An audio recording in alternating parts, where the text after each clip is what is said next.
Welcome to Burlap Teachers. Enjoy the video. You'll start by making the USB drive bootable and confirming firmware access.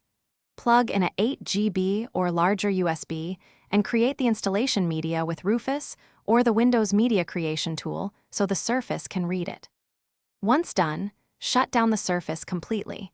Make sure the unit is charged above 50% to avoid interruptions. You're preparing both the media and the device simultaneously, so the next step, entering UEFI, goes smoothly and without wasted time. Now you'll access UEFI to prioritize the USB device. With the Surface off, hold volume down, then press power and release volume down once the Surface logo appears. You are now in the firmware menu. Navigate to boot configuration and set USB storage as first in the boot order. Enable USB boot if it's disabled. If the USB still won't start, temporarily disable Secure Boot. But remember why it exists. So re-enable it after installation to restore full platform security. With settings saved, insert the USB and restart the Surface.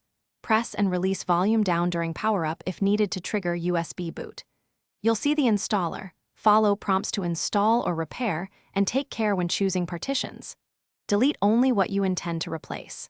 If the device ignores the USB, try a different USB port or a second USB drive, recreate the media on another computer, and confirm the firmware settings again. That single troubleshooting tip, swap the USB and remake the media, solves most failures.